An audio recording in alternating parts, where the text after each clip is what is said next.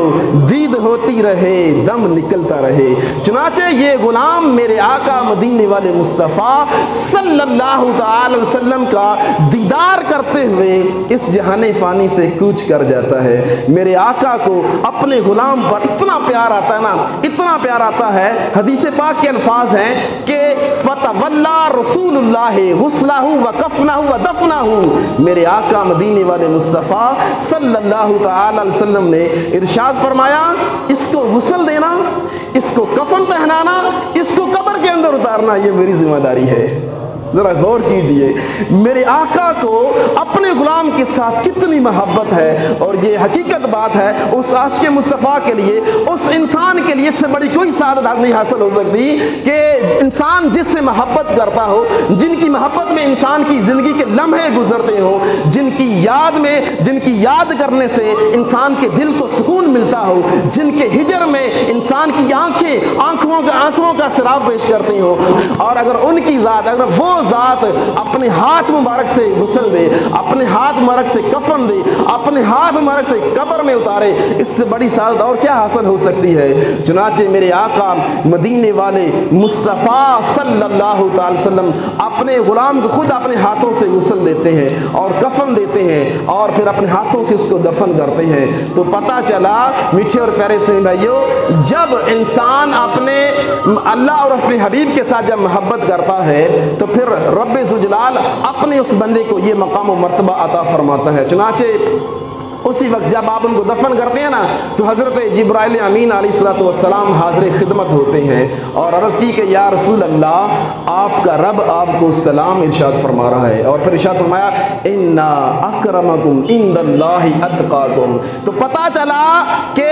انسان کا جو ایک معیار ہے، جو عزت کا ایک جو مقام و مرتبہ ہے کہ عزت کس کو ملنی ہے، عزت کس کے لیے ہے، اللہ کے نزدیک اشرف کون ہے، اللہ کے نزدیک اکرم کون ہے، اللہ کے نزدیک عزت والا شرف والا کون ہے؟ ارشاد فرمایا کہ اللہ کے نزدیک عند اللہ اتقاکم، وہ ہے جو اللہ سے سب سے زیادہ ڈرنے والا ہے۔ تو پتہ چلا کہ نسب، منصب، دولت اس کا کوئی اعتبار نہیں کیا جاتا، رب ذوالجلال کے ہاں اگر اعتبار ہے تو وہ تقوی کا ہے کہ انسان کو اللہ تعالیٰ کی فرمانبرداری کرنے سے تقوی ملتا ہے۔ مناسک حج کی ایک جو ہے وہ فضیلت یہ بھی ہے، اس کی ایک حکمت یہ بھی ہے کہ انسان کو تقوی نصیب ہوتا ہے، یعنی وہ جو فرائض عبادات ہیں، جب انسان ان فرائض عبادات کو بجا لاتا ہے رب ذوالجلال اس کو تقوی عطا فرماتا ہے، اور جس کو تقوی مل جاتا ہے، جس کو تقوی کی دولت حاصل ہو جاتی ہے، وہ رب ذوالجلال کے ہاں عزت والا بھی ہے، وہ رب ذوالجلال کے ہاں شرف والا بھی ہے، رب ذوالجلال کے ہاں وہ مکرم ہے،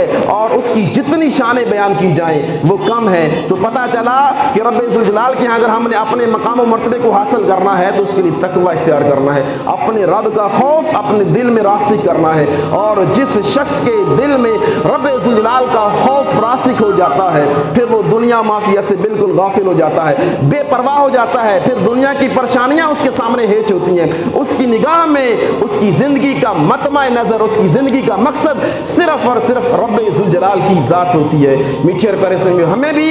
ان باتوں کو مد نظر رکھتے ہوئے اپنے رب کے حضور سر بسجود ہونا چاہیے، اور جو فرض عبادات ہم پر نافذ ہیں، جو ہماری طرف متوجہ ہوتی ہیں، ان فرض عبادات کو بجا لانا چاہیے اور اپنی پوری کوشش کرنی چاہیے، ایفرٹ کرنی چاہیے کہ ہم ان فرض عبادات کے اندر ان کو بجا لانے میں، ان کی ادائیگی میں ہم کامیاب ہو جائیں۔ اللہ تعالیٰ کی بارگاہ میں دعا ہے کہ چند ایک باتیں میں نے آپ کی بارگاہ میں پیش کی، رب ذوالجلال ہم سب کو ان پر عمل کرنے